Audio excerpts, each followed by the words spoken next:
Brian Fonseca is the director of Florida International University's Institute for Public Policy. He joins me now from Miami. Appreciate you talking with us.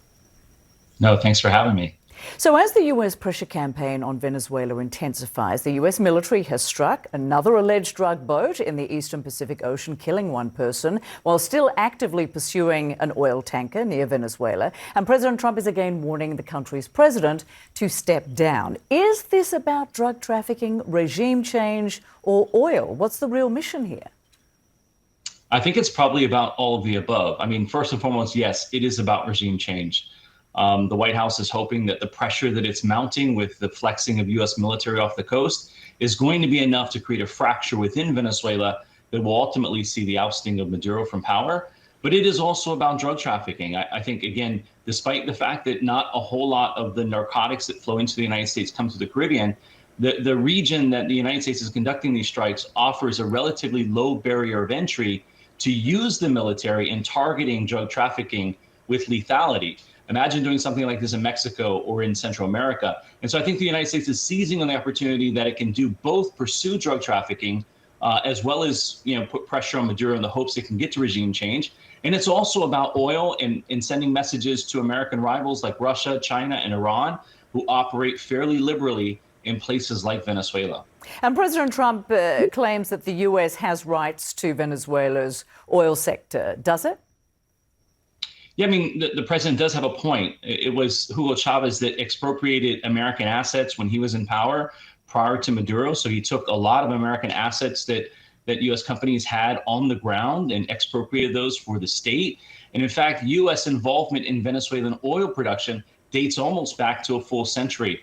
The country became a founding member of OPEC in the early 1900s. And so the United States has had a presence on the ground in Venezuela's oil sector, contributing to the infrastructure development for more than a century now. And so the president's claims, while certainly seem outlandish, do have some legitimacy in terms of the expropriated American assets that Chavez did, about 15 years ago. Right. Now, amid this rising tension in the Caribbean, President Trump is also taking aim at Colombia's President Gustavo Petro, saying he's no friend of the United States. And as this continues, President Trump is not ruling out war. Is this a prelude to war, as Republican Senator Rand Paul has suggested and has warned? Yeah, I think the White House wants to avoid boots on the ground. I think it would be far more costly to have American military, committed on the ground in Venezuela for a pronounced period of time. I think the jostling with President Petro of Colombia, is sort of more, political leaders kind of on polar opposite sides of the political spectrum, taking shots at each other. The United States and Colombia have an incredibly deep and long relationship that certainly isn't going to be upended by the two presidents that occupy the respective, executives at the moment. But certainly the jostling makes, for a lot of animated engagement between Colombia and the United States, despite the deep relationships and the ongoing engagement that the United States and Colombia have, particularly in areas of security.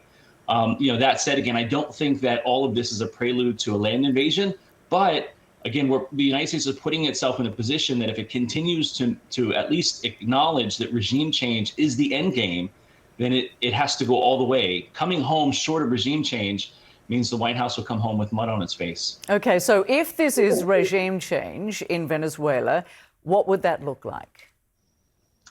Well, I think regime change would probably look like some type of transition government. I don't think that it will swing all the way over to the opposition.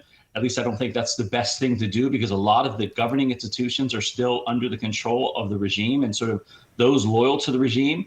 And so I think you're going to have some type of power sharing between, members of the opposition, members of the current government. The military will play a heavy role, and they'll probably occupy sort of the governing structure while calling for new elections in 18 months or something like that. I mean, that's a scenario.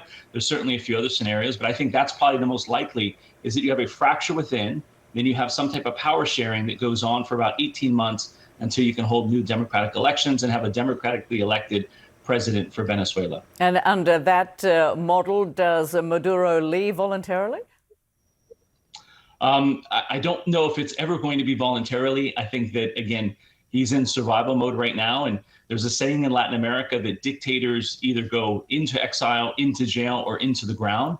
And I think at this point, he would probably rather go into exile than the others. And so some type of negotiated transition where he leaves would likely mean that he leaves the country. All right, we'll watch to see what happens. Brian Fonseca in Miami, thank you so much for talking with us. Appreciate it. Thank you.